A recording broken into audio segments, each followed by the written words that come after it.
Does he mic? What do you mean going for it, man? You can't. If you wouldn't want to play. No, honestly, I wouldn't because I feel like it's just too much technicalities. I guess I don't know. It's too technical for me personally. I don't know if I have the patience or the dexterity to sit there and do all that. I don't know. But watching it would be dope. Yeah, I mean, in that case, I think the best place for you would be just a character and not the dungeon master, because I think you're thinking of a dungeon master, and the dungeon master is the one that's creating the world and what happens next, and has to think of all these possibilities. I mean, yeah, but even then, you have stats and stuff like that you have to keep track of. I'm like, but it's just like a regular RPG. You gain stats, and you gain a lot of that goes both ways. Like the dungeon master will keep track of a lot of that, and you keep track of more of your personal stuff. I don't know. I gotta see a game, I guess. I gotta just sit there and just see how the mechanics work to get into that idea and that mindset. I think because I played like literally like 10 minutes of Dungeons and Dragons, but it was really easy. Just sit down, create your character, and then just go from there. Just let the dungeon master take you. If you have a good dungeon master, you could be there. The longest part is definitely creating your character. So where are you at in your game so far? You guys went back to play? Yeah, we played on Saturday. It was a lot of fun. I enjoyed it.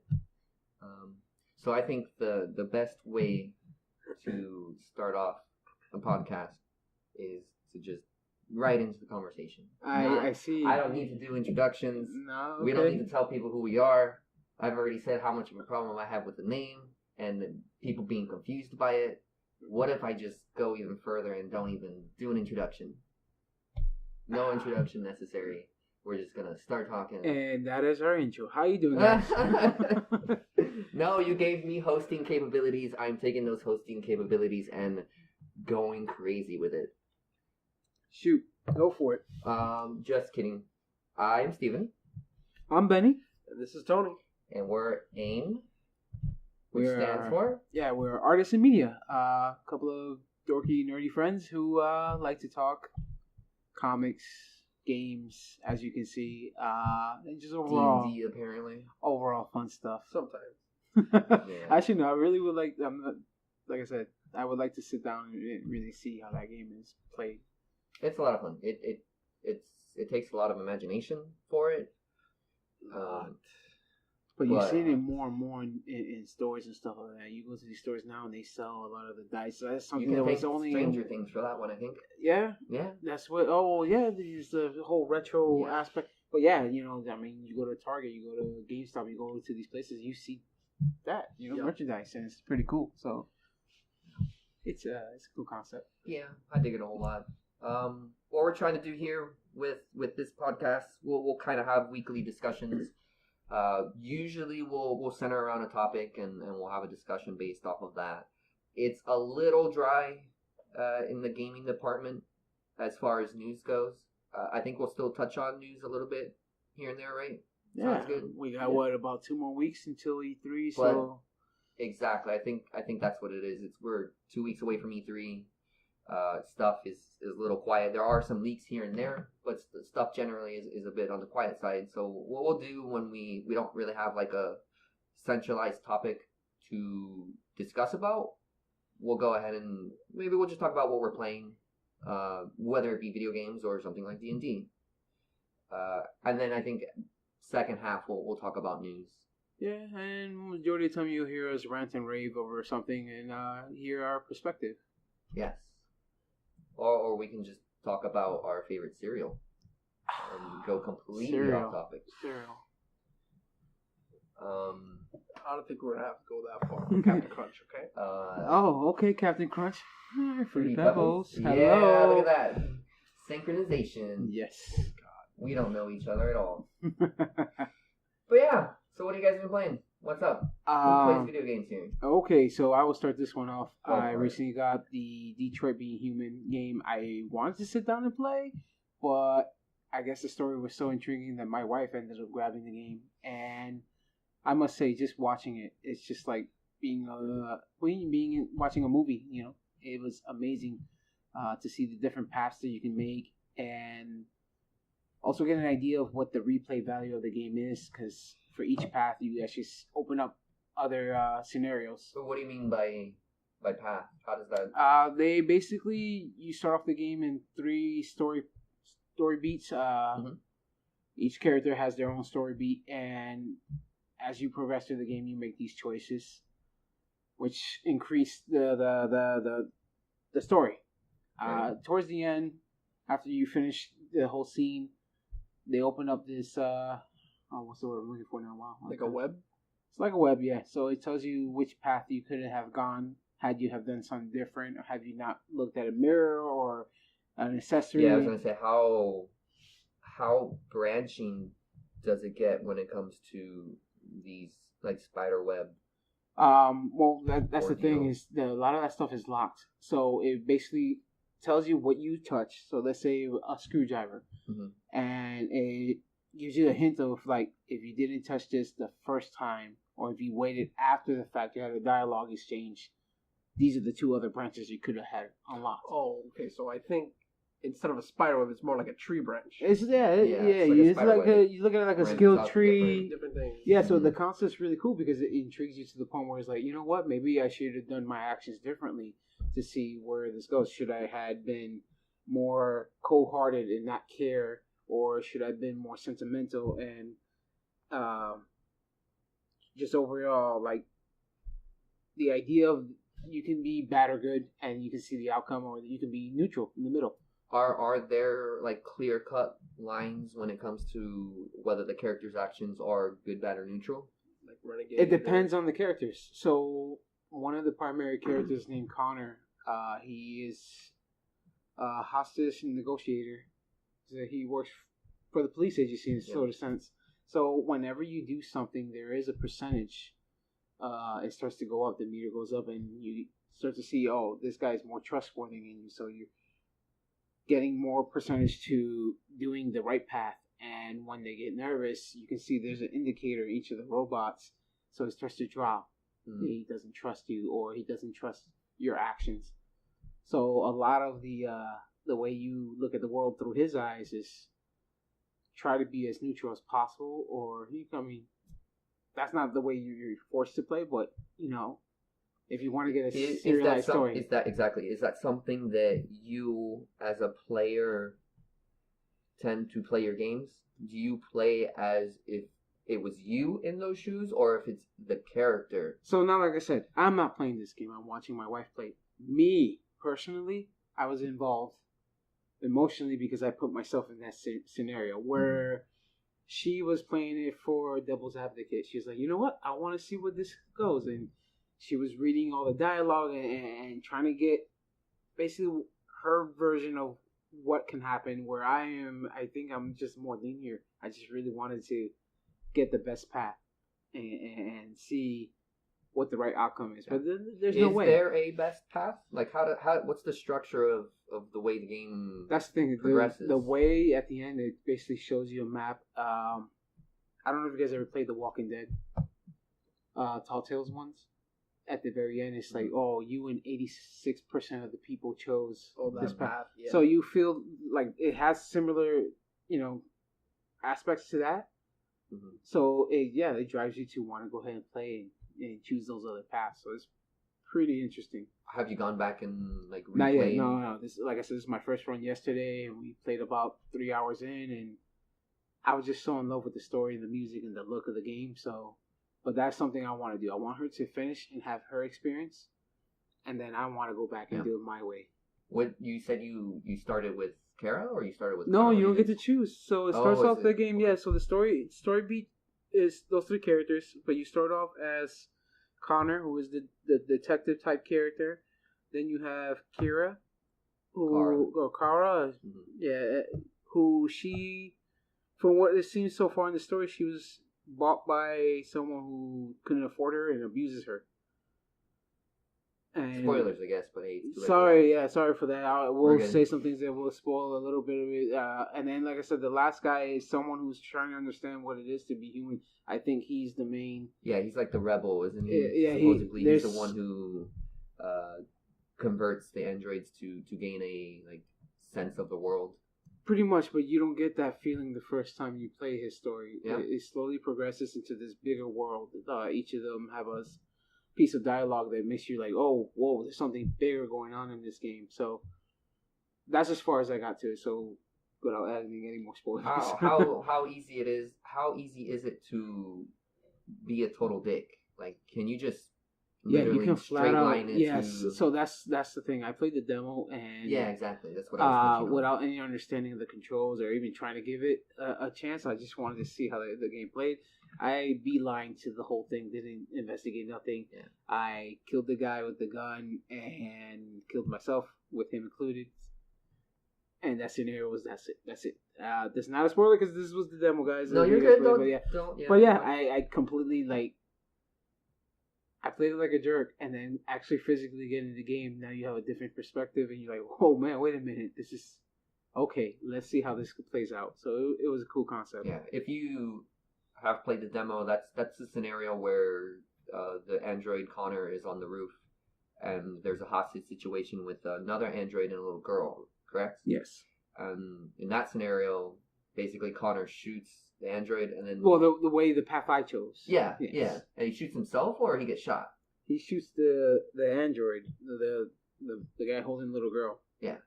And because I completely ignored everything, I died too. How did you end up dying? How did you fuck that up? He chases the girl to grab her, pulling her in, and I fall with Oh. So I see. But the girl lives. We don't have any. I win that. I don't know. There's another outcome. No, I believe there are other outcomes. Yeah, but in this one specifically, girl does not I die saved the alone. girl, so I accomplished the mission, so to say, in the game. So, but then it leaves you wondering. Well, now I know the difference, but in the demo, it leaves you wondering, like, did I just? That's it. That's my story. Like, I'm dead now. I believe, yeah, actually, totally is possible in that game. It's your main character, the protagonist that you're playing as, dies. That's it. They're dead. And that's what I'm intrigued about. I wonder if there's a possibility of just doing like a Far Cry. Yeah, so, seriously, just fucking game over. Right I did it. And let me get that platinum. The shortest story possible. But yeah, man. And no, what's really cool, aside from like the core mechanics of the game, is the actors. Mr. Krabs is one of the actors in the game. Really? Yes, he plays they modeled him and everything. The guy from Alien. Is that the old gruffy detective dude? What's his name? Do you know the actor's name by any chance? Clancy, I think it was something Clancy. Yeah, I heard that as well. That's a pretty famous. But it's funny because he's using his Lex Luthor voice, which I guess is his original voice. If you guys are fans of Justice League, isn't there? If I'm not mistaken, isn't there one of the actors from the Alien movies who plays as an android? He plays a character in this game that turns out is not an android. It's not an android. Oh, yeah, man. Well, I'm spoiling too much, but yes, that's the most eerie part about it. Is like you recognize these characters from media and movies, and you're like, oh man, that's crazy. But yes, the funny thing about that character is he gives hope. Yeah. If you guys ever watch the Alien movies, the androids are very flat, and they're just programmed one way. So to see somebody who portrayed a flat robot to tell a robot you can have hope is really funny. Yeah, it's a bit of a different role for him, I guess. Yeah, no, it's cool though. It's very cool to see these actors be modeled that way. I mean, even if you play Beyond Two Souls, to see how they capture Ellen Page and Willem Dafoe is creepy as hell. He was in Beyond Two Souls? Yes, he is the doctor and the psychiatrist. No, are you thinking of Green Goblin, Willem Dafoe? No, I know who Willem Dafoe is. Until Dawn? No, it's Beyond Two Souls. Oh, he is in Beyond Two Souls. Yeah. Till Dawn, I'd never played actually. So it's super similar in the ways that they play their like branching stories, and if you've ever seen like Butterfly Effect. Oh, Until Dawn's like the horror aspect one, right? Yeah, yes. Yeah. Until that's Dawn's the one. Also had the live actors too in that one. Yeah, and then a bunch of famous people. And it has an actual butterfly effect in Until Dawn. Yeah. Yeah. It's literally like so Butterfly there's just Effect. a dark version. They call it literally Butterfly Effect. They're like, oh, you did something. I mean, well, the butterfly effect changed. that's the term. What action that you do can send repercussions into the future or the past, depending on how you do it. So, and then I know you touched on it a little bit, but it is something as small as like picking up a screwdriver at a certain time. Yes, that is something that amazes the hell out of me. I literally missed a memo at one part of the stage that changed a whole branch just by not reading that memo. So it was one of those things like, okay. It's gotta be really important. And then from what you've noticed, I guess, does it dramatically change that branch, or is it like a small, minute thing? Like, no, they show you like a whole like 6 pages of things that could have happened if you had done it a different way. So it's one of those like, oh wow, this is a whole nother chunk of story that I can possibly see. Well, that's pretty cool because usually in games like that branch off, they don't tell you what you missed.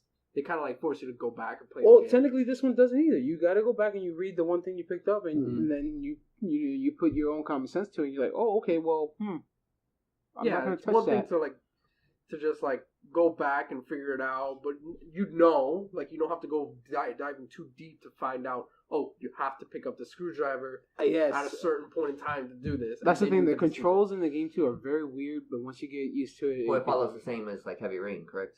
Yes, it does. So, and also there's a slight time window that doesn't tell you anything. So there's times when you have to make a choice, and if you don't pick it fast enough, it makes a choice for you. Oh, so it's not That's very a- clear yeah. as to whether it's like a You know quick time event or how? something. God, what was it? Yeah, The Walking Dead. Back to Walking Dead. There was like a beating circle. Mhm. So as the circle gets slower, it's like, oh, hurry up. Yeah. No, this doesn't do that. It's just, oh, okay. It's like you got to do something now. Exactly. So, which sucks for my wife who plays because she wants to read everything and observe everything. Where I'm like, haha, hey, BB. So it's there's been times where we had to see something because she wasn't fast. That feels like that actually sounds like it could be very sneaky. They're not very clear as to what is an option. They make you do things out of impulse instead of actually thinking about what you're doing. I think that it's also a good way to take away emotion because, like I said, the story beats are very like on the nail with the emotion factor, especially if you're playing like Kara or the I forget the other guy, Marcus. I think his name is. His name. It's really emotional to see their perspective because it does tap into like racism and discrimination, and what a future like that could potentially be. Yeah. So, especially like now, the economy is bad now. We talk about it as individuals, but this is just us, man. Imagine there was robots that can do everything for you. And how that changes your world and your job. Yeah. From my little understanding of the game, it's a very much they took our jobs scenario. Yeah, they do everything for us. They're super expensive. that's You're why not they're cool. So it's the same concept, like the society is nowadays when it comes to technology. I can get this phone today, but tomorrow will be another hotter model. So they jump on those story beats. They do tap into them. I don't know how far they push it because, like I said, I only played about 3 hours of the game. But from what I've seen and what I observed, I was like, wow, okay, I get what the stigma is here or what the hate is.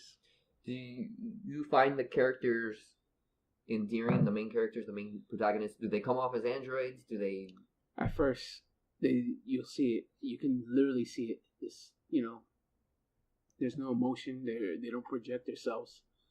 But that's part of the story. So you start to see what they call a malfunction,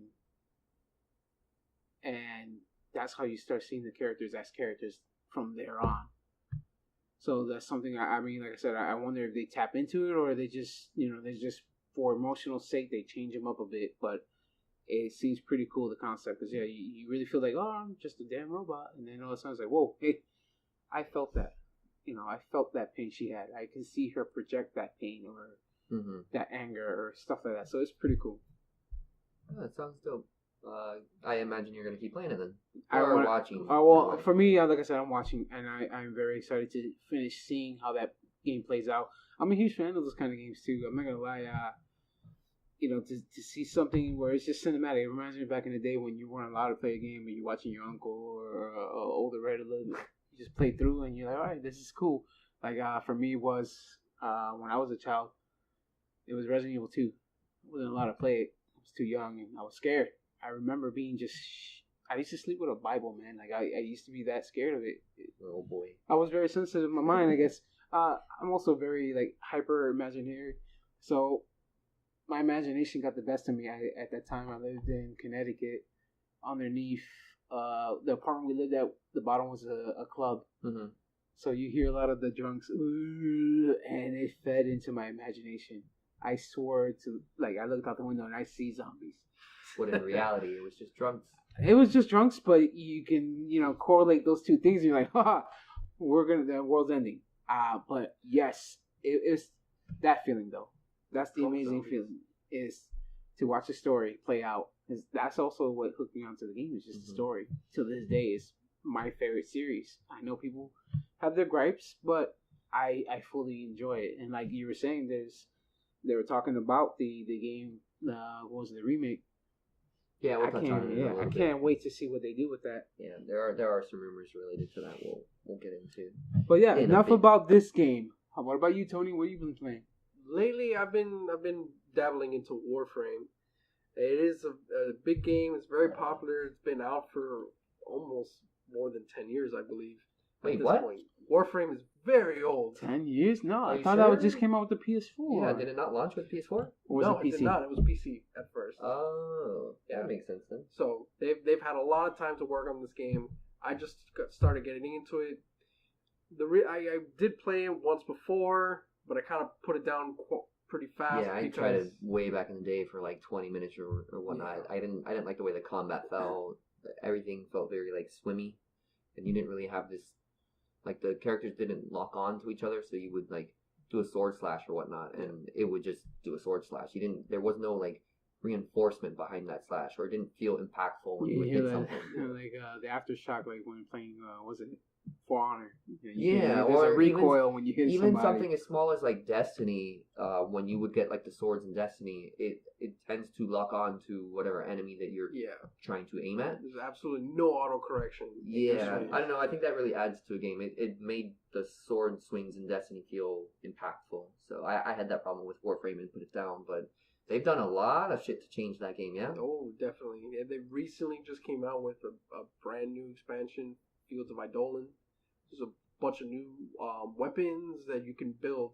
So the whole point of this game is that you play as these space ninjas. Every single Warframe that you play as, they're all designed as ninjas.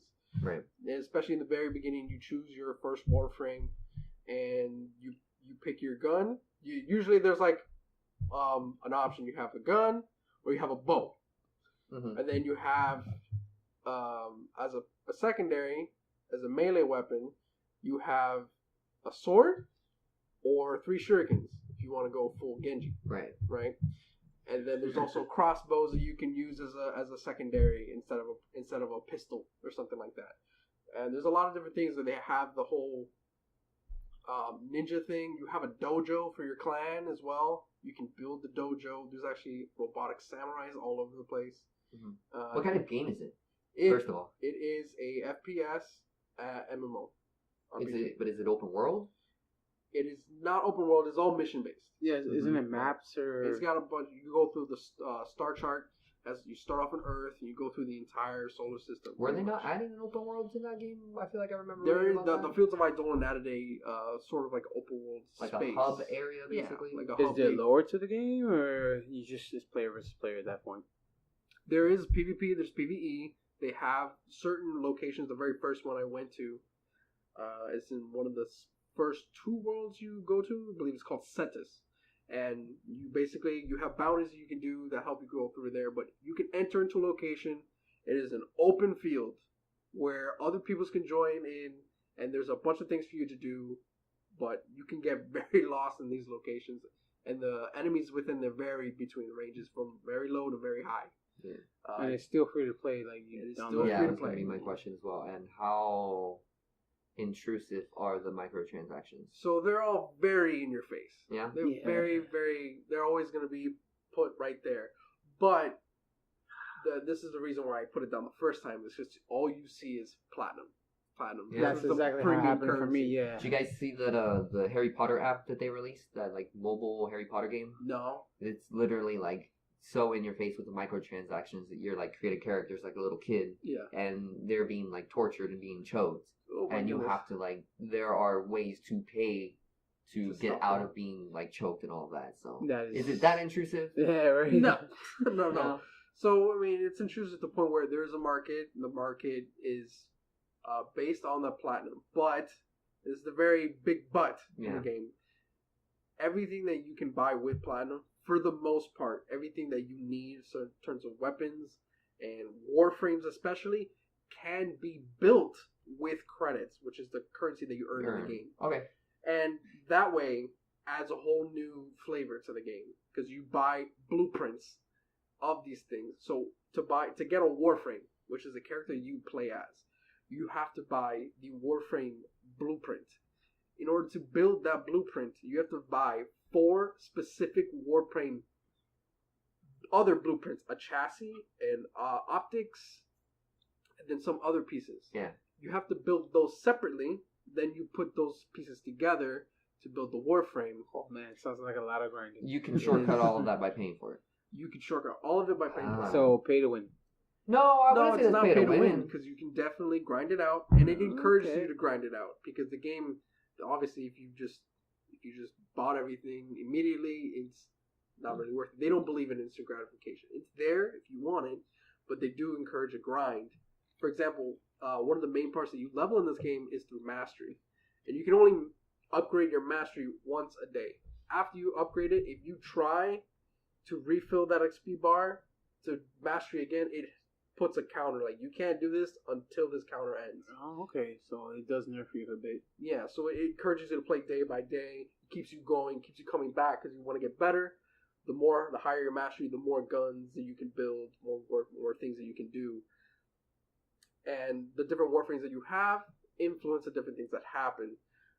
The first Warframe I bought, it does take a while for you to get another one, so I went ahead and used the free platinum that they give you just for starting the game. That's how they reel you in. Yeah. That's how you become a whale. That's Yeah. Is Candy they give Crush you and a all little- those games. Exactly. They give you a little tidbit, a little taste of what it feels like to Yeah, be. they give me pretty good. They gave me 100 platinum. I mean, yo, come and on. then they gave me a 50% off coupon. Oh, Exactly. Oh my goodness. I mean, Yeah. yo, but even Street Fighter right now does that to you. Lets you demo a character to the point where he's like, Mhm. I gotta have it. Oh, that's and true, yeah. then you're $30 in again.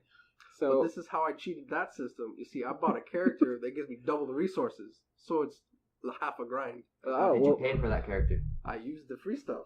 The free stuff? Yeah, the free stuff that they gave me. Oh, that does seem okay. smart. I on your got end. part, yeah. And I love the I character. gotta check that out. Yeah, it seems like fun. And it's co-op. You can play up to 4 people in a squad. There are a bunch of different game modes that you can have. One of my favorite game mode was the defense, which is kind of like basic horde mode. You just have waves and waves of enemies coming at you, and then every 5 waves, you have the option to keep going and extract the reward that everyone gets. Everyone in the squad gets the same reward, or to keep going to get better rewards. So it's better to play with a team? It is better to play with a team, absolutely. It is a lot easier. It's a lot less frustrating because you have to find every single enemy. Mhm. But they do help you. Once they're down to like 2 or 3 enemies, they'll highlight where they are on the map. Is You it can go find it very is it quickly. repetitive to the point where you want to have a lot of people play with you so it doesn't get as old quickly? In a sense, definitely. If you're playing by yourself, I do think if you're gonna play the game, it's best to just play it out by yourself. Get used to everything in the game because, like I said before, there's no auto correction in the slices. You can completely miss a slice, and it kind of makes you be like, "Oops." It feels like when I played it, it just felt so unsatisfying. Yeah, that's the first game I actually downloaded when I got the PS4, and I played with my friend Jake, and like he was hooked on it, but I didn't find it. God, I think the first game I downloaded on my PS4 that wasn't the free one. So I think Contrast was one of the free ones. That's It was like Contrast. No, I know it was an indie game. It was actually really good. It's beautiful But too. I downloaded one. I think it was Blacklight Retribution. That's It the was other one. total like Call of Duty clone. Hey, for a free game, it was actually a lot of fun. Yeah, it wasn't that bad. It wasn't at that all, bad, but man. you could tell it was one of those like in your face microtransactions, free to play. Yeah, every end of the round they have it right there as a pop up thing. It's like, oh, okay. Yeah, but I definitely see there's a certain crowd out there for people, and they've had a huge following. Yeah. Oh, definitely. I mean, you gotta think about it. That's just the way the beast is changing. You know, even with the Fortnite, you have people who are going and doubling the pay of a physical game by buying microtransactions for cosmetics. And another really big way that if you really don't want to do the grind, you don't want to have all the microtransactions in your face, is don't play it on a console, because on the PC version of the game, they have Trade Market, and there's an actual website that you can go to and post what you want to trade for, and usually people would trade those. But is that sanctioned by the developers themselves, or is that like a third party thing? Would it be like a that's Counter Strike? Yeah, or, exactly. It's like one of those Counter Strike gambling Yeah, man, guess sites what? that- I get all the cool guns. You own the website, asshole. Yeah, I don't know. Did you ever see that whole controversy? Yeah, I did look into that a little bit. The Counter Strike thing, where the guy, he was making videos on how lucky he would get with like the gambling, and you make bets on the site for like MLG related tournaments and all that. And then they were fixing the matches. And Not only that, we had like a pop up window. Yeah, it's pretty bad. Oh, but that's not. It's like a just trade market. You put up what you want to trade and for what, and then that everyone can look at it and you can talk to that person. You think about like Craigslist for Warframe. It's pretty ridiculous. But what it is people will farm for specific blueprints, and then other people will trade it for platinum, and so you can earn platinum just by farming. And then you can just buy your Warframes outright. So then I'll just check it on the PC. Is there a clear cut, like, what is the progress of that game? Like, how do you progress? Is there an end game? Like, so you start off, you were revived. There's a lot of good connections here to Destiny. That sounds very Destiny-like. It is very Destiny. You have a ghost of any sort? You have a narrator that follows little you around? AI in your head. That blinking little dot. Yeah, and he's hilarious, honestly. Oh, God, okay. So he reminds me of Jarvis, honestly. Seriously? More than anything. So Iron Man, Destiny, Ninjas. You don't get bad or worse than Paladins, to be honest with you. Overwatch, Paladins. Yeah. They had a little thing. Paladins No, is Paladin literally is like 100%. carbon copy Overwatch. Oh, no, yeah. I thought we were talking about the little it's ghost like thing. when you're looking at the DC Mexican figure, El Superman. It's the same figure, yeah. with a mustache. Yeah, that's Paladin. This is how I played. This is how I actually started playing Paladins. I was playing Overwatch. I was like, I wonder how good I would be at Overwatch if I could scope down Soldier's sight. So I downloaded Paladins and found out. Oh God, is that what you do in Paladins? I picked his ADS, one of the Soldier-esque character. Yeah, that's one of his abilities. Is just aim down sight. I'm like, this makes the game so much easier. Yeah, I believe, if I'm not mistaken, I saw something the other day that one of the artists for Paladins got the axe for legitimately stealing art from Overwatch, and the developers or publishers for Paladins came out and had to apologize for it and everything. And that it's not like they were hiding it. I mean, I don't know, like, you look at like the development history for the two games, apparently Paladins was in development before Overwatch was even announced. But there still has to be some sort of correlation. The mechanics is what you're really looking at. You see that Reaper looking guy. He is What Reaper. if Roadhog was a turtle? Yeah, you know what I'm saying? It's like Diva is just this ball of things. It's like, no. Ruckus is... Oh, yeah. There's very clear-cut copies. Yeah. Now, the design of their characters, that could have been an original concept. Maybe. But even then, you're stretching it very thin. I'm not trying to knock the game or anything like that. From my understanding, it's kind of fun. There's a fan base. It's free to play. Too, exactly. There's definitely a fan gathering for that game. But holy shit, yeah, that game, dude, it's like back in the day in the 90s. Come on, man, Ninja Turtles came out, and then you had you had your clones of those Street games. Sharks, and they were all the same crap. It's 4 guys and 2 animals. What are they doing? Saving the world. They had skills. Yeah. I mean, it's the same thing that you see with the battle royale type games at this point. Do you think Call of Duty changes that though, with the high-end graphics, and they're not going to be the early access or beta? I don't know. I had that conversation with a friend. We talked about that a little bit. Is if you look at PlayerUnknown and you see it feels janky in a way. It has its glitches and bugs here and there. And then Fortnite came out. Fortnite has the backing of a AAA developer. You look at Epic Games and their previous stuff, and then you just look at the presentation for Fortnite alone, it's very well presented and it's pretty glitch free. I feel like that's already been accomplished by something like Fortnite. Yes, but then you have the realism. What PUBG introduced was their graphics look somewhat real. You can use vehicles. You were in a real terrain where Fortnite is very Borderlands-esque, cel-shaded, cartoony humor kind of game. Yeah, so then you got Call of Duty, who's like head in your face. Yeah, this is battle royale. You know what I mean? I don't know if the current way Call of Duty plays works for a battle royale. That's something a lot of people are actually talking about too. Yeah, it's like the way I picture it, it should be like hardcore blood and gore and last man. No, I don't mean from that. No, I'm saying even the mechanics. Yeah, I know what you're talking about, but like that's the way I see it. Like if you want to give me something new, man, make it. Give me Madhouse. Give me Hitman. No, Manhunt. You know that kind of feeling. Put that as a. That with Call of Duty. I know you never will. No, I mean unless the zombie mode probably has their version of a battle royale, the closest thing you'll see before. Well, no, the way that the battle royale mode is supposed to work is they are taking sections and bits and pieces, so weapons and characters from the history from every Call of Duty, zombies included, and incorporated into one big giant map. Supposedly, they haven't shown any gameplay. They haven't really talked about it other than so it will be. We're telling you.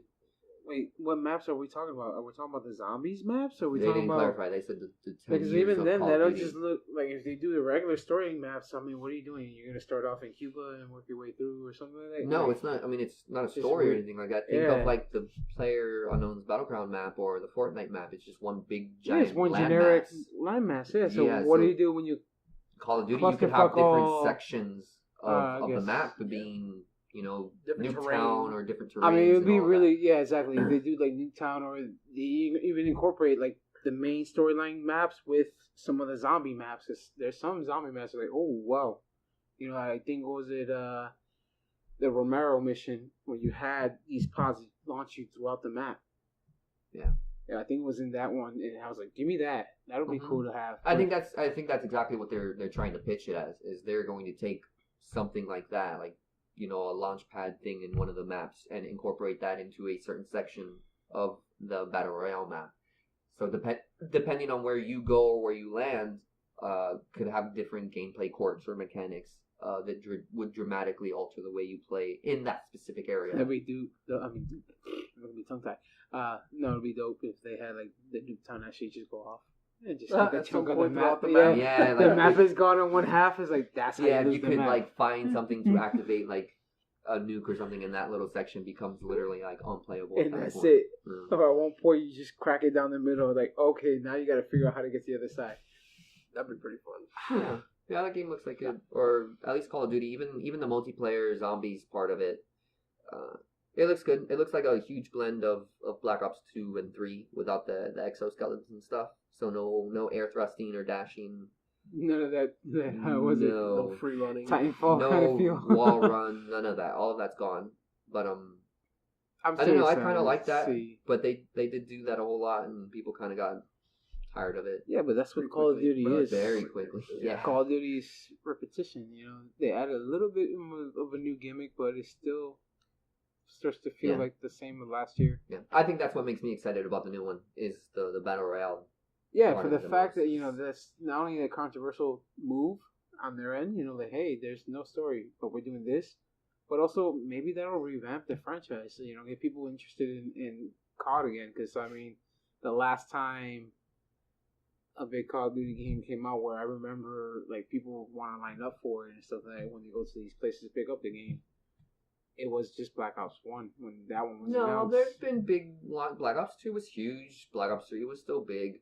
But think about it like the months prior.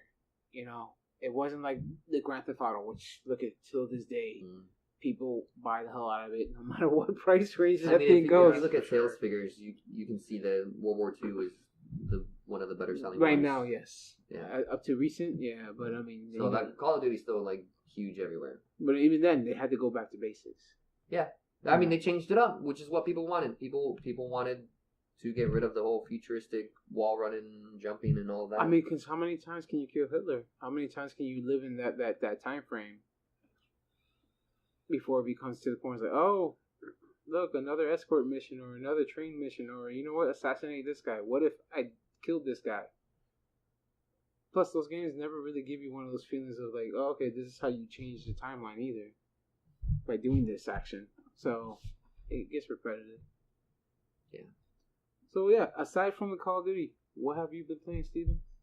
I've been playing a couple things. The one thing that I've been working on the most, and I know the hype train for God of War has kind of come and gone, but that is the big thing that I'm playing through right now. And I am definitely aboard that hype train. That game is. I finally got to put some more hours into it. Like I really sat down the last couple Sundays and grinded it out, and really got a good feel for that game to see what it was. I'm probably at this point 75% of the way through. It feels like, as far as like story, like I have to do all the side stuff, obviously, but the story bit of it, I'm about 2/3 of the way through it at this point. Oh no, you've been doing the side stuff. Like what I love about the game the most is it never got boring. Not yeah, so that's what makes me ecstatic about that game, I guess, is when I first played it, when it had first came out, I was like, man, I've played Call of Duty or God of War. I know how this is gonna go. On the other God of Wars, I would play them on the hardest difficulty and be decent at it, right? So I started this God of War. The hardest difficulty is unlocked from the get-go. So I was like, I got this, man, no problem. I shit you not, I was on the first enemy encounter for 2 hours. That's not an exaggeration in any sort. Like, I checked the time.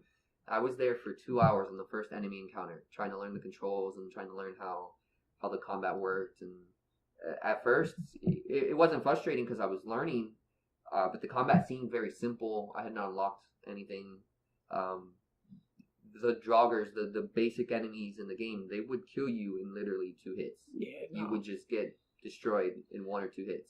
When they said, give me God of War, they gave you God of War. Yeah, man. Yeah, but let me ask, I don't know, is there a way to beat it in a low difficulty and then progress with that gear set, or no? There's no New Game Plus. No, there's not. And then also the hardest difficulty is locked.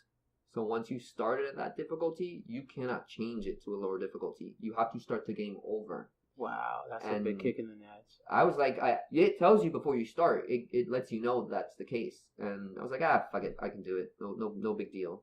And I probably got to the first Ravager fight, which is the weird ladies, like the lady floaty things. Oh my goodness! I got to the first one, and in that first fight, you just fight her by itself, and it's just another common enemy in the game. And I was able to do it after a few attempts, and then the couple fights after that is one of those with a bunch of like other enemies around it. I got stuck. I couldn't do it. There was nothing I could do to figure out a way to pass that section of the game. That's like one of the things that bother me about the game, the camera. No, man, I get so many times from the back of the head. It's not that there was a problem with the over the shoulder perspective for me, or there wasn't a problem with the combat or anything of that sort. It was the beginning of the game, so I didn't have a lot of those stuff unlocked as far as like skills. Yeah. It's just I just couldn't do it. Like I couldn't dodge or block or parry enough to the point where I could take down that Ravager and be able to take on the other enemies all at the same time. It became impossible. It's the first time in recent personal memory, where I've had to start a game over. And I got very nearly close to giving up on the game because of it.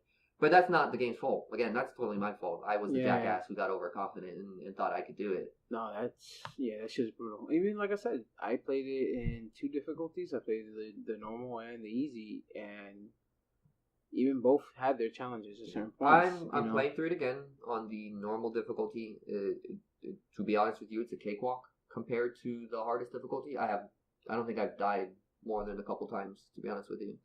The first side fire troll that I fought, I think I had a little bit of difficulty with, but other than that, it's been... Oh, because even then though, that's what's really cool. When you actually meet those characters, the boss battles, you think, I killed one already. Nothing. No, he has a whole different fighting mechanic. Yeah. And I thought that was amazing, because, a lot of those games back in the day, too, it was just a lot of copy-paste bad guys. It's slightly harder. We face that problem now with a lot of games, too. A lot of it, like, look at, I don't mean to keep going back to Destiny, but look at Destiny. A lot of it, the enemies in that game are of a certain archetype, and they just have different, the Hive all play kind of the same, compared to, like, the Taken Hive, essentially. Yeah, they just it's a reskin. But no, I got a war, man. You see this guy and you think basic, and all of a sudden he comes up with another moveset, or he charges you in a certain way, and it's like, okay. My favorite was when you find I don't remember if you guys remember this or if you even gotten there. Oh yeah, please. I'm not done with it. This is towards the beginning of the game, though. We did dive into spoilers a little bit about Detroit, but I will personally ask to not dive into spoilers here about God of War because I'm not done with it. So all right, be as vague as possible. Okay, so one of the trolls that you find, you get used to. You fight the first one. He didn't really do all that much, but swinging it a couple times and stuff like that. I think I know where you're going with it, right? And then you find another one, and be like, well, this shouldn't be too bad. And then you're like, all right, as long as I keep my distance. He can't really do much to me. And then you see him jump halfway across the map to get to you, and he slams on the ground. And it's one of the ones that I thought that I was having trouble. I was like, whoa, you need to slow down there. For me, honestly, that was real fun is to see a new like basic villain, I guess, in the game. All of a sudden, change up the whole fighting mechanics completely. I'm like, okay, gotta change that skill set now. And the more you progress through the game itself, the more skills and it becomes at a certain point it becomes second nature, and you learn to not depend on this basic moves you've probably been using throughout the game. What really does surprise me is how useful Atreus was. Oh, from a because I thought it would be like a Resident Evil 4 vibe where it's like, oh shit, I took a fucking kid. No, there's no hand holding when it comes to. I gotta hide him or anything. And another thing too is there's no death mechanic for him either. No, so completely you don't have to worry about that because getting health is scarce already. Oh yeah. So can you imagine if you had to take care of both ends? No. But, he's fine in that regard. Even from some of the more like intricate puzzles that you might face where Kratos might not make it through them, they find convenient ways of explaining Atreus out of those predicaments. I love the way you learn the lore. Also, that is something extremely fun in this game. To do a puzzle and get lore, or to do a side quest and get more story told to you. So that's the thing with me personally when it comes to these kinds of games. I had the same problem with The Last of Us. Is I love the gameplay in both of those games to the nth degree. Like the combat is opened up in a way in God of War that it's just fun to go through and just beat stuff up. Like it doesn't get tiring. It doesn't feel repetitive. There's always something new that I can try, or you can approach an encounter in a certain way that just makes it fun. But I'm so enthralled by the lore and the main story that I have been beelining it a whole lot. I have been just going forward with the story, and I haven't really done the side quests. I've stopped doing a lot of the side quests because I'm so captured by the characters and the mistakes, the relationships between the characters and Kratos and his son. Yeah. And then the whole journey that they're making. It's really captured me in a way that I didn't think was going to be possible. I'm enjoying that aspect a whole lot. I really appreciate that. And at first, there are certain emotions, I guess, Atreus goes through that I felt at first, again, seemed very one-sided or one-noted. And I took a look at that, and I really think that is an analog to the way Kratos was as a character from the original God of Wars. Yeah, if you play back his story, if you go back to the Yeah, he's just a one-note angry dude who fucks things up. And that was the whole joke in this game. It's like you don't see. No, they have developed Kratos as a character into being something more than is wisdom. One-dimensional. That's the one word is wisdom. He has something he did not have back then. But he has also not lost that something from back then. Oh either. no, you can see the God of War. Yes. But I love that even there's moments in the beginning of the game where he is upset. He looks at it and you're like, oh, he's going to break ass, and he just takes a deep breath and he just looks. It's those moments, and then in the lore, I love the fact that this game makes you pause to listen. I never been in a situation where I fucking fast forward through cutscenes like a mother. I was like, get me back in the game. This time, the moment you get in that boat, the moment you have a one-on-one where Atreus asks a question, you think, Yeah, exactly. You don't want that conversation to get cut off by exactly. accident. And I've done it. If you cut the conversation off by like docking your boat, they will continue the conversation the next time you get back in. I mean, but I still don't want to like take that chance for sure. I will sit there Exactly. and stop the boat and just listen to whatever Atreus or Kratos are saying to each other. It was very, very great. Another thing that's amazing about this game is that they understand. They took the whole direction of the seamless, no cutscenes. This is all one very long, No camera cuts. exactly. Yeah. No fade to They black. do that nothing. really good. No load screens. So when they create conversation between all these characters, Yeah. they understand that they have to cut them off. So whenever you dock the boat, someone will say, "All right, we'll pick this up later. Yeah. We'll pick this up next time." Yeah, exactly. They already they Which is anticipated that people were going to want to re-listen to these conversations. So. Yeah. no, and the fact that they make you do it. You know, I have to give them props, man. They made me listen to a story. They made me listen to a game. And at certain points, some of the story beats are just stupid nonsense. There's one dialogue where he's retelling a story of a child's book about the scorpion and the frog. You ever heard that story? No, I heard it in the game, but not. Yeah, not exactly. So he outside. says it, and you sit there and you're like, why, what does this pertain to? But then you start to think of it from his perspective. Yeah, is that he as doesn't a want to character. explain the truth 100%, but he also wants to have a lesson in everything he tells him, and that's the thing that's really cool. It's just that whole catchphrase, the be better. Everything he teaches his son is, yes, you can destroy and you can cause mayhem and chaos, but you also have full power to do the other path, to be better, to do what people don't necessarily think you would do. Yeah, it's very easy to just be engulfed and completely succumb to your rage as he has before. But he's a wiser man with a better beard, and he knows. And that beard is definitely modeled very well. Yeah. So, Oh man, It's just beautiful every Yeah. time you look at it.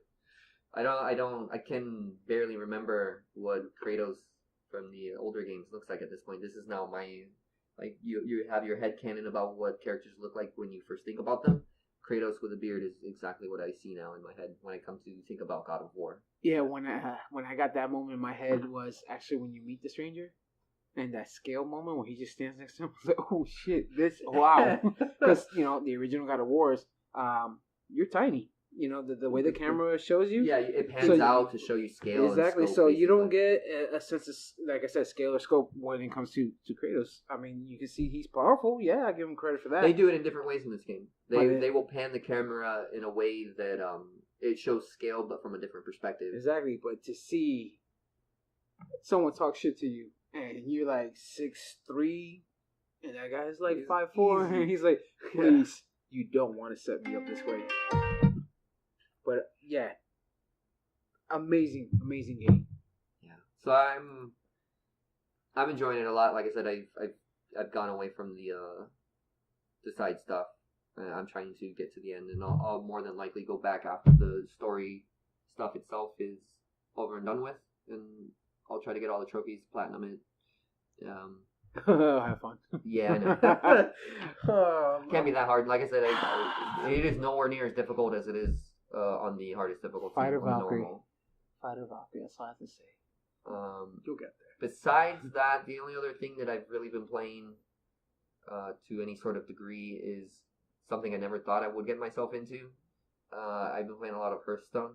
Yes, explain this game to me, because I see you make these little purchases here and there. It's just a card game. Like, think of like Magic the Gathering, Okay. or Yu-Gi-Oh or Pokemon, but in the Blizzard universe. So it's a game Blizzard designed, World of Warcraft. So you get Center. those characters in the game, right? Yeah. Like, are they? There are cards of like if you think about it, there's a card for the Lich King essentially. He has his own card with his own effects and all of that. But it's literally it's just a card battle game. And so what's the premise of it? Like using a it's just Yu-Gi-Oh type strategy. thing? It's literally just Pokemon, like Pokemon TCG, Magic the Gathering. Yeah. That's all it is. And No, because like what was it? I was playing The Witcher, and they have a card game in that. so that's kind of my first forte. Besides like Pokemon and Yu-Gi-Oh, when The Witcher first came out, I played a little bit of Gwent, which is the card battle game in The Witcher, and I didn't really realize how easily I can get attached to those kind of things. But yeah, this reignited that for me. Interesting. I don't like. There's this level of strategy that I really put into it. I'm like, oh man, if I put this card and I get this card out of the deck too, I can combo these two together, and I make this awesome play that nobody would expect. And it's you just get to do that a whole lot, and you get your brain working in a way that a lot of other games don't do. For those viewers hearing us, yeah, this guy's got a smile from one side to the other. He's so excited. It's amazing. And it's funny, it's like my friends in a little hangout spot that we go to, he just was playing it one day and he told me to try it out. I'm like, I'm not, like, I guess. And I downloaded it that night, and I don't know, man. I love reading all the cards' effects and what they do and how they complement each other, and all the different, there's heroes in the game that have their own special abilities, and I haven't gotten to the point where the meta of the game infuriates me, and that is a problem with a lot of balance games. So if you look at like fighting games, for an instance, or like Overwatch, like you can run a certain gimmick in those kind of games that will upset like a player base. Yeah. So like in fighting games, if you play as like Ken and you just Shoryuken all the time, like it's just annoying, but you can do it and it works. There's definitely that aspect in Hearthstone as well. There are definitely like gimmick decks or decks that are focused around a specific strategy that is annoying to a lot of people, but they're annoying because they work really well. I haven't learned any of that stuff yet. I've not gotten that far into it at all.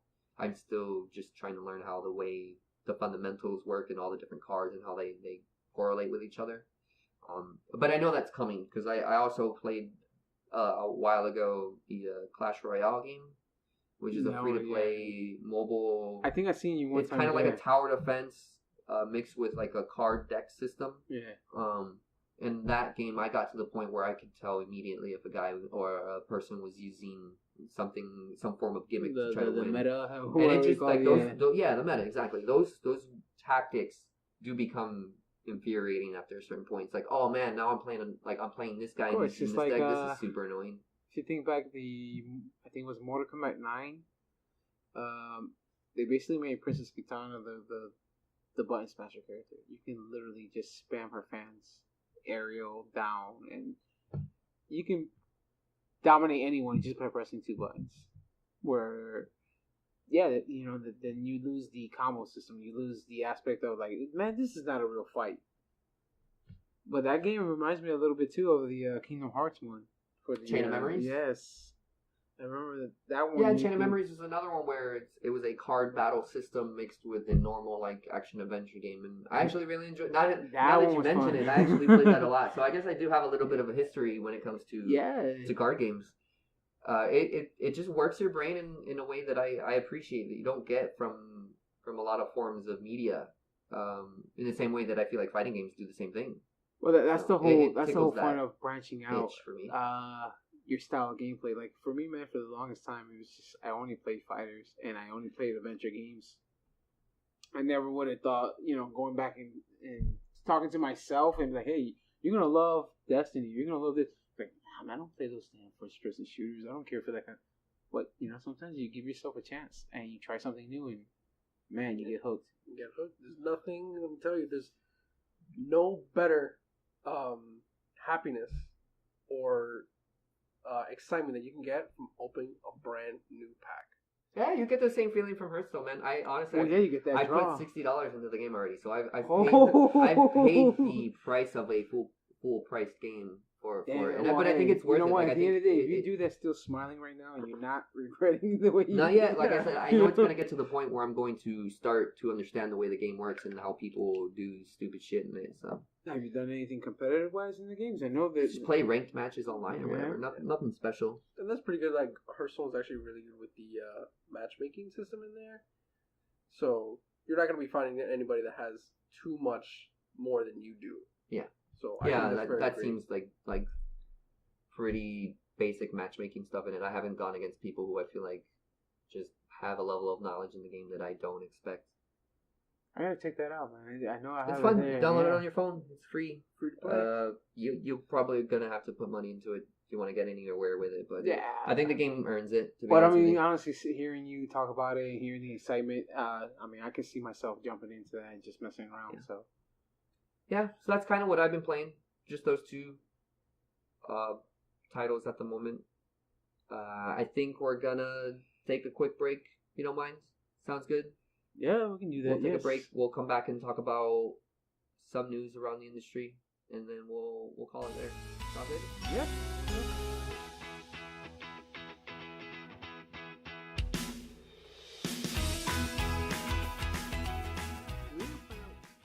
We'll ever find out what? Yeah, finish what you're saying. Yeah, might as well.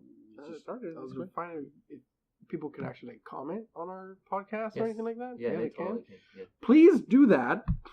We would love to hear what you guys think. Oh my God, you're selling out to your own podcast already? Well, I the only way to shit, get better. Right? Yeah, you gotta understand, and people gotta be like, hey, you sound like shit. Thank you. I guess. I'd rather not know people. Steven's scared of it, so it makes it more fun for you guys to make, put comments on. No, don't do that. Stop. Mainly on Steven, too. I love only to my read about friends are him. listening to this right now. You're his friends. Be true friends. No, just don't. Put it on blast for his long greasy Anyway, hair. my favorite cereal is Fruity Pebbles. What is your favorite cereal? We already established this. Can I run a joke into the ground more? You probably can. All right. Lucky Charms is a cool number 2. Lucky Charms? Yeah. No, I think Cinnamon Toast Crunch. Really, guys? No, Cinnamon Toast Crunch is garbage. No, what the fuck is wrong with you? It's so good. It's soggy. See, the bug is back. It gets soggy, and then it just tastes like cardboard, wet cardboard. Who the fuck waits till the shit gets soggy? You eat your shit fast, man. It's like, enjoy. How can you enjoy it if you're eating it, like throwing it down your throat? Because it's crunchy. It's taking advantage of the crunch. Frosted Flakes is the same problem. You Once again, sit, you don't let it sit. It just tastes like sweet cornflakes. You know what's terrible? What was amazing though? Cookie Crisp. They changed the recipe. Yeah, same for Trix.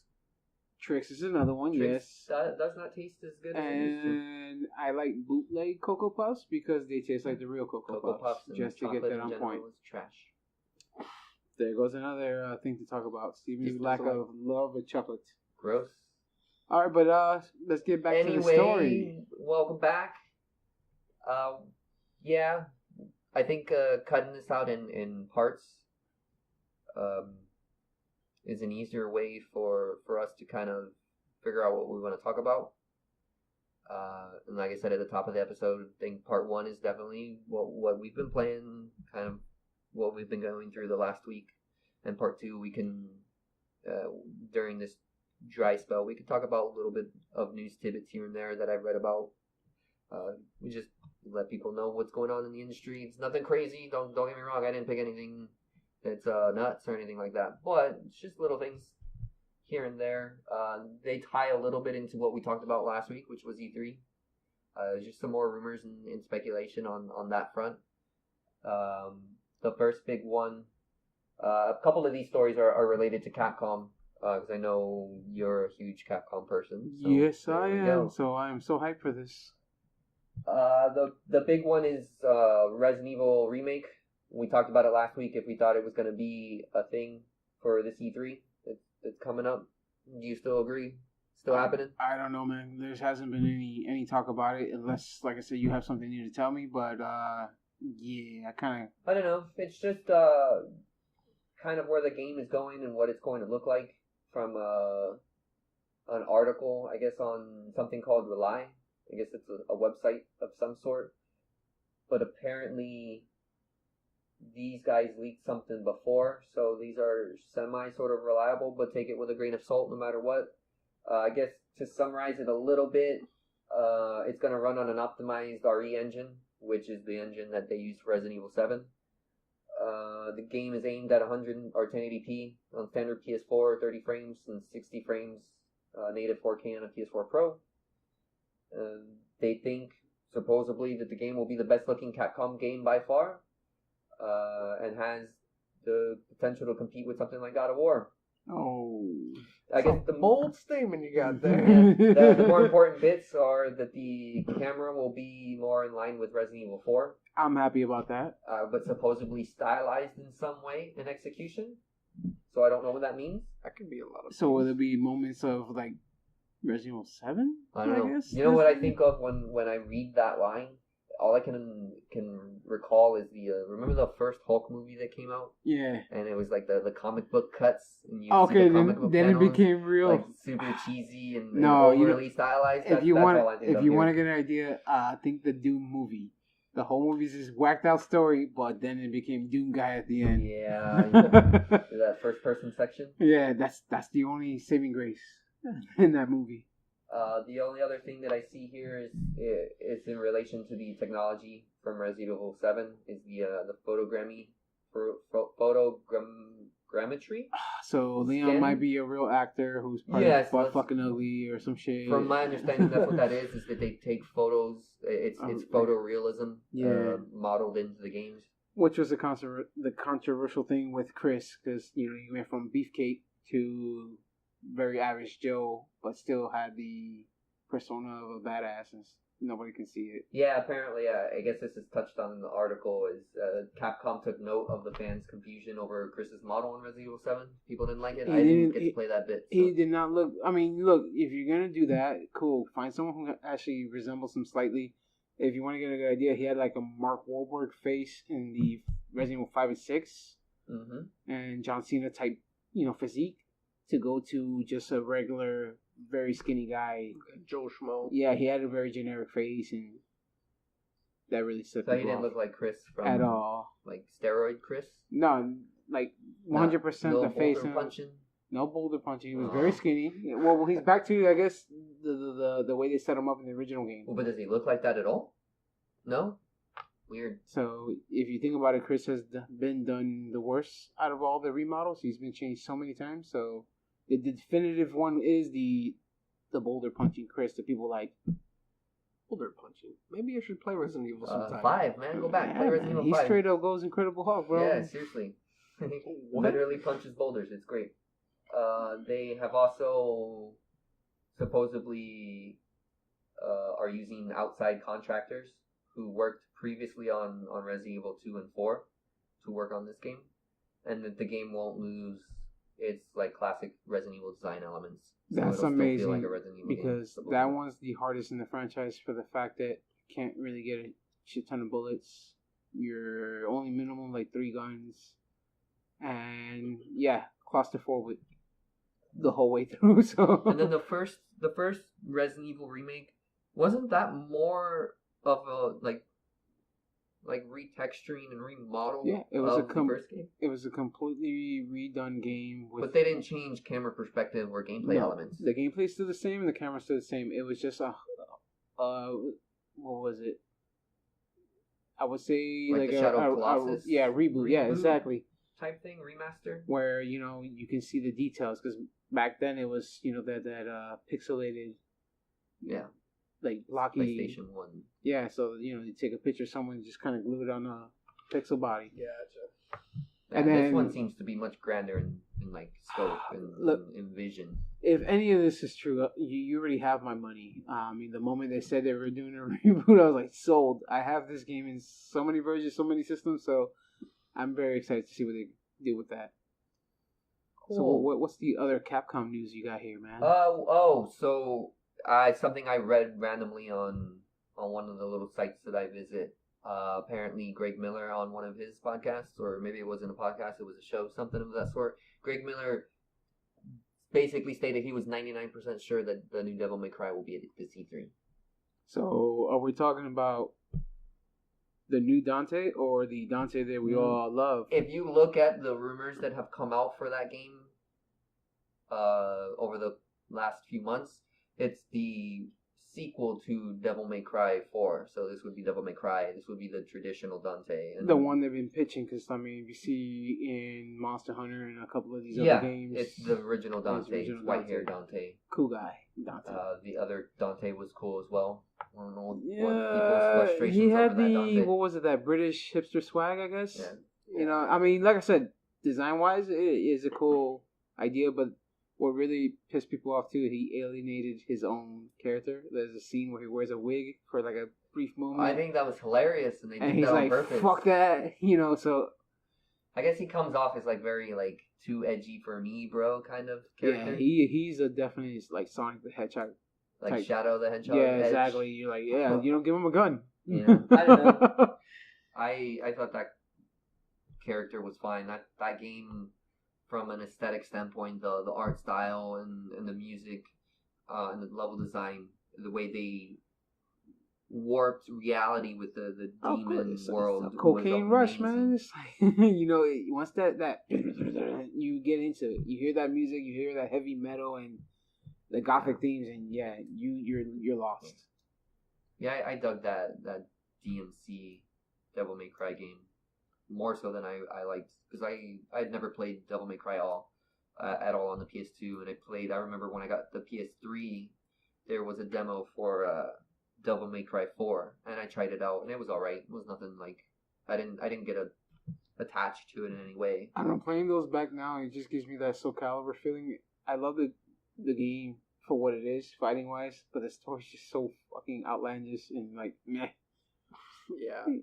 I have no idea what the story is in that at all. So guess we'll see. What's crazy about that franchise in general is that originally it was going to be Resident Evil. Yeah. You take a look at the first Devil May Cry. You pretty much played exactly like a Resident Evil. Yeah, because that's what it was supposed to be. It was supposed to be a reboot to Resident Evil, and then they were like, you know what? Just threw it out halfway and just put a whole like half demon, half hunter kind of concept. Yeah, it's crazy. But that opened the door for those games like God of War and stuff like that. That how many combo hits can you chain up together? Character action games is what we call them. And those quick time events, which I'm happy they didn't have many of them in the newer games. So. Oh yeah. Yeah, God of War doesn't have a lot from what I've played. The other thing, again, it's in relation to what we talked about last week with predictions.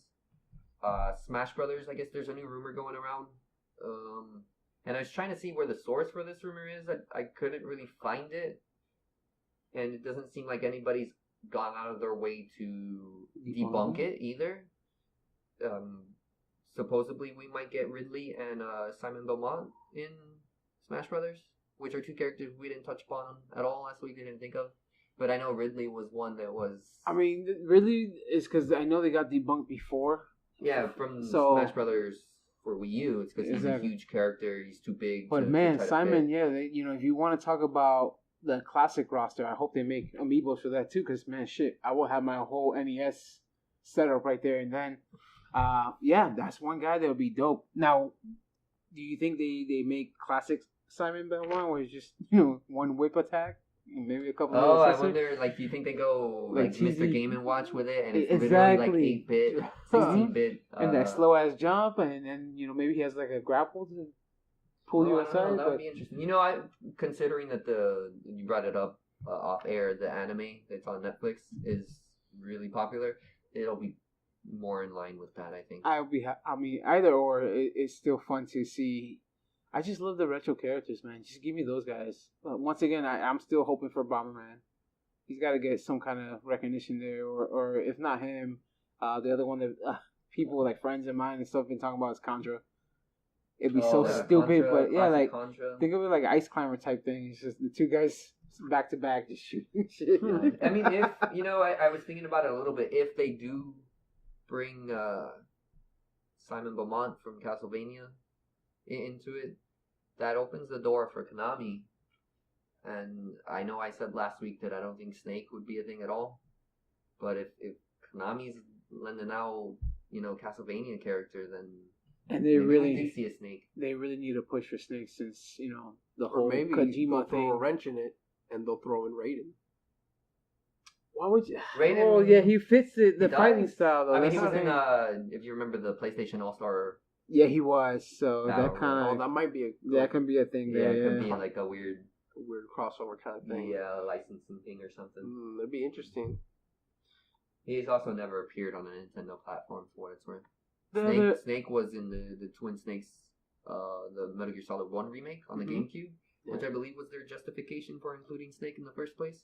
I don't think the Metal Gear Solid 2 ever came out on the GameCube. No, maybe it did. Actually, didn't Subsistence come out? I don't remember, man. Wow, so no, far I know back. it came out on the Xbox. I don't know. I know they did like the bundle too for PlayStation 3, but I don't remember anymore for Nintendo. Like I said, I'm hoping another thing is that they double down on the duplicate characters, or also the shit ton of Pokemon I don't care for. riling up those Pokemon fans. Charizard's really I good. mean, dude, come on. They have their own Tekken style game now. Like, come on. I don't need to see Two that. completely forms of games, like different forms of games. I don't need to see 5 Pikachus. There's only one Pikachu in it. There's that Pichu. Pichu's not in it because he was a clone and he got kicked out of the game. Exactly. Guess what? They showed too many Pokemon. They are doing exactly what you want. Is they're getting rid of the clones. So goodbye, Pichu. Oh, there you go. Well, keep going. How about that? You know what? You know what I would like to see too. If we're playing this, speculation game or the what ifs, give me Majora's Mask. You want the Skull Kid? Straight up Skull Kid, and then have his super be the Majora's Mask and that creepy dance and all. No, his final smash is definitely gonna have the moon crashing down. I mean, yo, give me some shit. Give me some Thanos like moment when he just meteors over places. It'd be dope. That'll be cool to see. Yeah, I don't know. I'm trying to see if there's any other characters that people are mentioning that catch my eye that we haven't really talked about. And I feel like the last week after we finished recording, I read about characters and I was like, oh man, yeah, I can't believe we didn't think about that. Totally drawing a blank. Can't think of anything right now. Yeah, no, that happens. Once we shut this down, we'll probably it'll come back and be like, oh yeah, that's right. Yeah, a lot of people are really speculating on Ridley and. I mean, you can't have just one character from a franchise and not want their villain or another protagonist. Yeah, someone else to complement. It's like when people got pissed off when Wolf got removed from the Star Fox lineup of characters. He had his own unique fighting style. He wasn't. Guess what? He was a clone.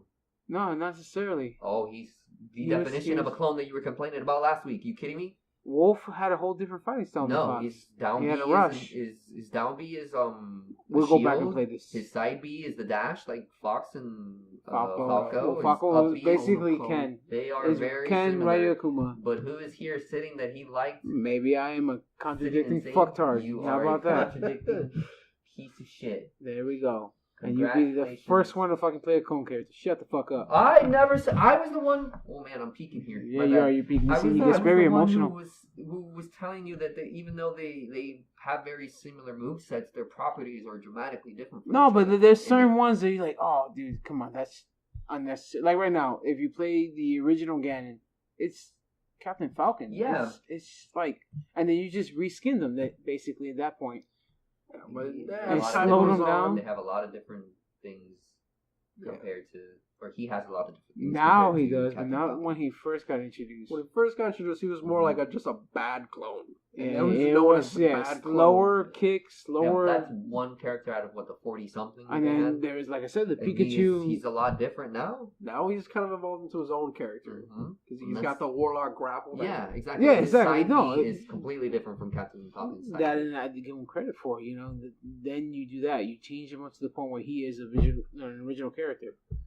He's got to start as a clone. Well, he had to start as a clone. He had to start. And like I said, out of all the characters, it's like you're one like with the shit ton of cool power ups and stuff in the game. Just stick to that. But no. Yeah, that's all I'm kind of seeing in on that front when it comes to Smash Brothers. Nothing really else. Daisy, I guess. Fuck that. Like she's irrelevant. Who cares? Just keep her as a skin. It's all about Rosalina, bro. Yeah, everybody's on that Rosalina tip now. She's great. People saying Captain Toad. Oh yeah, no, I think we mentioned that last week. Okay. Yeah, I'm trying to think of other characters that we didn't mention previously. I want Waluigi. I know that sounds like the whole clone thing, but Waluigi's always been the broken ass brother. Like he's the one who cheats and stomps on you. He doesn't appear in any mainline Mario Brothers games. He doesn't. So give him a chance, bro. Just have him do the suck it motion every time he kicks your ass. The only other two stories that I want to touch on just a little bit is the one I brought up to you guys earlier with the reveal for Battlefield 5. Okay. And a lot of people's response to that. I don't know if anybody has seen the trailer for it. There are girls in this trailer. And that means shit to me. That means more fun and more playability. With she's got a prosthetic arm in it as well. It looks like your typical prosthetic limb, essentially. But that created a shitstorm on like the Battlefield Reddit and Twitter and all of that. I just we mean for this podcast to dive into these deep discussions that I guess make you think to a small degree. Yeah. And I don't know, it just bothers me, and I'm not trying to be like politically correct on here or anything of that sort. But it just really bothers me that people are so upset that someone of another gender is appearing on their game. It's so fucking stupid. I'm gonna be real honest with you. You guys get mad if you want to. Honestly, you played Tomb Raider. You played all these other games with really amazing female protagonists, and I mean, shit, Metroid. Yeah, look at Metroid Horizon started just came it. out and Samus Aran was the Fantastic game. first character you play, and you find out she's a girl, and doesn't God, stop I from think being a cool I think I character. even saw one of the Medal of Honor games that released on, I think, the PlayStation 1. The cover for that game had a female soldier on it. We didn't hear anything about that. Why does it matter though? That's the real question. It's like, why does it matter? Are you really that fucking like shallow and that much of a bigot? It seems like the main argument is that it's not historically accurate, and what are you doing to my realistic game? My realistic game? Who the fuck made it? not them. And then you're the jackass paying for it. You don't like it, don't buy it. Then that's your prerogative. At the end of the day, though, it's in media and gaming and everything.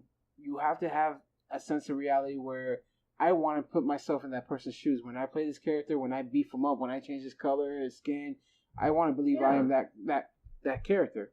So why take that away from? Yeah, exactly. Based why on take that sex. away from everybody?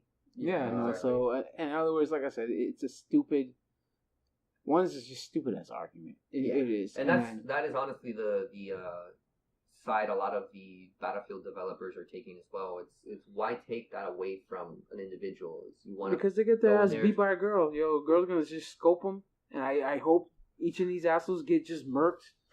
the ones they spawn, they just get vagina teabagged and shit. Just I don't know. There's got to be a word for that. But yeah, they're gonna just queefed on all over the place. I guess Fuck you. The direct quote from the Battlefield design director was in response to the quote unquote outcry.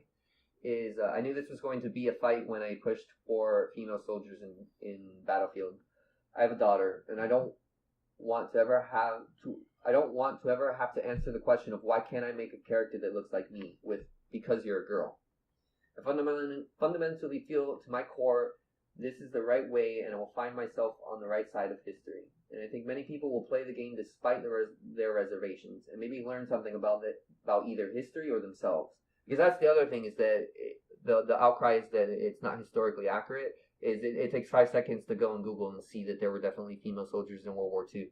But it's just the sexist douchebag who thinks that men rule everything, and they have an opinion to that. And whatever, bro, get your panties out. Stop being a bitch. And I think many people will play the game despite their reservations and maybe learn something about either history or themselves.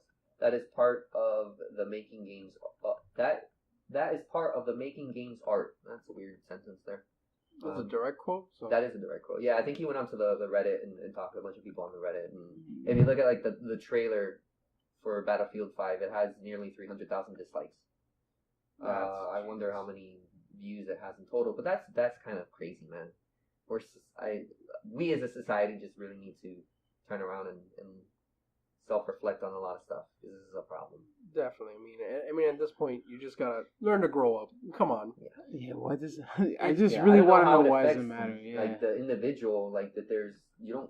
Again, it goes back to you don't have to play as a female soldier in the game. Like, yeah, it's not like you're even locked if you on. come across it, it's not like it's going to be that like immersion breaking that you're gonna want to turn the game off or anything like that. Like I guarantee you, that game's gonna come out and it's gonna sell like, crazy, and those people who are complaining about it will be the first ones on there playing that game. It was the same thing with what was it? I think it was FIFA. One of the FIFA games had a girl and guy on the cover, and they were like, "Oh, there's girls in this game, and why would I want to play the women's sport?" It's just sexist, stupid I think nonsense. my favorite bit is that there's this GIF that's been going around from Battlefield 1 where it's we're looking at it. It's on. I have it on there. It's 3 dudes on a horse riding around glitchy as all hell because there's not supposed to be 3 people on a horse, but there's 3 people on a horse shooting a flamethrower. And this is from Battlefield 1. Hello. Let me correct you. That happened. Yeah, you gotta go Google that. That shit happened, okay? That was in history books. It completely goes against the whole historical accuracy argument. It was called La Mas Pendejos on a horse. that's real. Like Battlefield has never been about even like the story and the campaign maybe is different, but the multiplayer it's about doing crazy things. Exactly. I remember was it 4 years ago, Stephen, me and you on a computer trying to get the damn jet. Oh yeah, we would put C4 onto the jet or onto the helicopters and try to take those jets and helicopters and crash them into people on the ground and just destroy the map and blow up blow them up, like blow up the jet as it's passing by another jet with the C4 and causing a huge explosion and getting kills that way. Yeah, that is not realistic in any way, shape, or form when it comes to. I mean, I look at these kind of games too. Accuracy in the military. That's like arguing a fucking, Commando movie or something that's like, no, man, it's entertainment. And, the thing is, too, she wasn't the focal point of that damn trailer. They just showed there was a woman there. Yeah, she was more of a passerby than anything. The thing that bothered me the most is somewhat the prosthetic she had. It looked a little too, new. It wasn't, of that time period. That bothered me. If anything, I argue is, that didn't look... but even then, I'm sure that thing is historically accurate. Oh, it probably is. It's just visually for me to see when you see that scene and you try to think back and you're like, okay, that bothered me. But it isn't going to take you away from the comics. No. I saw it and I'm like, dude, this is going to be dope. I can play with my wife. I can play with people who see at least diversity in the game, not generic white soldier guy who shoots your head off. Yeah. Yeah, so that's that. I know it's a bit of a somber discussion, and then the story that I want to end it on is a little bit even more somber. So my bad. I didn't think that out. Should have started with these stories. Right, just get angry and slowly be happy. But I don't know if you guys know who Total Biscuit is at all. Yes. He's a games critic. I didn't really follow him all that much, to be honest with you. I read. He would say some controversial things here and there. So his stories would catch some attention from time to time, and I remember reading those stories. But he passed of cancer the other day. He's 33 years old, and it was a long time coming. He was very vocal about it. But I did want to pay respects a little bit on the podcast here because it's what we do. It's what he did. He was a video game player at heart, and it's what we are. Cancer sucks. It sucks a whole lot. And I'm not trying to be I'm not trying to get deep or anything like that. And this is a video game podcast or it's a media podcast, but yeah, if you guys haven't gone for a checkup or anything of that sort, just do it because you never know what might happen. It resonates with us the most. We're about the same age group. He's a young guy. He's 3 years older than me. Yeah, 33. So to sit here and see that he pushed to be so successful in his life and to be cut short it is something that should give you a reality check. Life is very precious and very short, so live it up.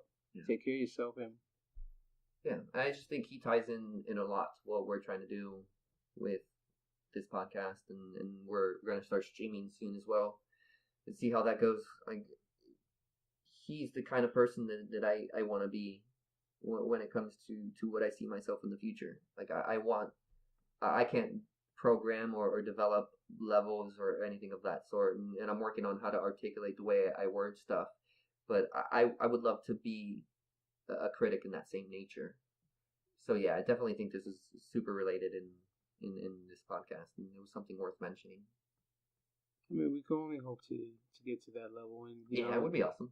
We're thankful for the listeners to listen, and yeah, like I said, go back to what we were talking about earlier as a joke, but yeah, give us comments, tell us what you think. Don't do that. Please do it, and mainly on Steven. Don't. Just keep going. What you can do is tell me your favorite cereal. Or you know what? I would love to hear any listeners' ideas for future episodes they want to hear, or just interact with us. It's fun to have more people to debate and argue with too and rant. So yeah, that'll be amazing. Yeah. I think we'll look into getting some extra people here and there, on the actual podcast itself. And to be honest with you, I don't care if it's literally the 15 friends that I have. Shout out to the 15 friends that have watched this. Shout out to his friends. We love you so much. All 15 of you. Yeah, you guys are great. And the extra 5 that we don't know about. Love you too. Yeah, you're all awesome. If it never branches out past that, that's fine with me. To be honest with you, this has been a very fun thing to do. Yeah, regardless of how many people actually listen to it. But it's a good way to just hang out with your friends. That's something I appreciate about this. I get to talk shit with my friends, and more people can hear us talk shit. And if they enjoy it, awesome. If they don't, cool. Cool as well, you know what I mean? Yeah, we'll take your criticisms with love and care. Yeah, and I guess this is how we're closing this one up. Yeah, like I said, we're planning on doing this weekly. 2 weeks into it, we made it happen. We did 2 weeks.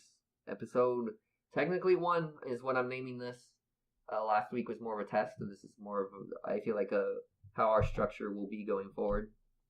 And then, like I said, we'll have specific episodes that maybe center around a topic for the entirety of the episode.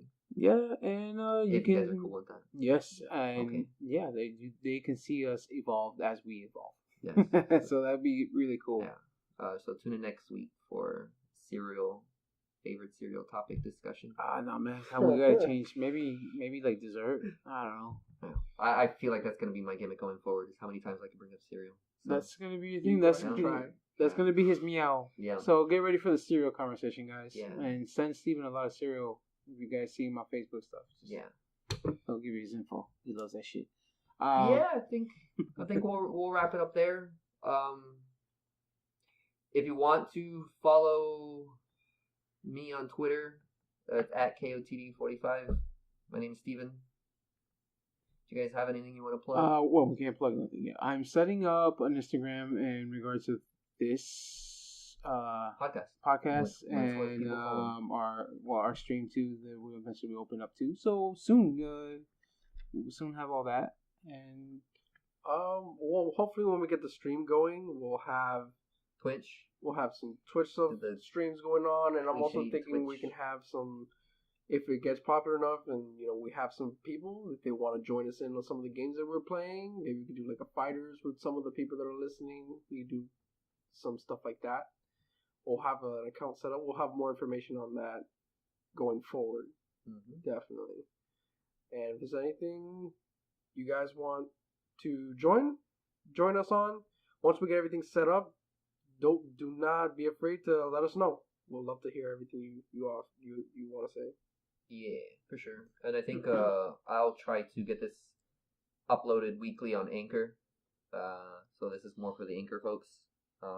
This is going to be very raw, and the audio might not be the best, but this is what you're getting on Anchor. And then we'll have a more edited and professional sounding podcast elsewhere. So I have to look into that, see what's up there, and work on it from there. Sound good? Yep. Yeah. Definitely. All right. Well, this is Benny. This is Tony. And Steven. And this is AIM. Thank you guys for listening. Wait. Wait, a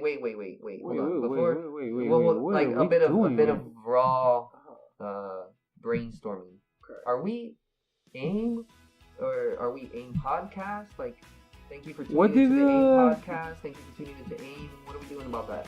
I say we're AIM podcast right now, right? Okay, but well, the branch. You definitely ended it with just AIM. All right. Well, guess what? You're going to be at podcast. There you go.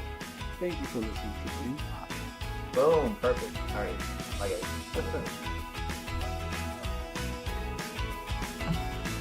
Good.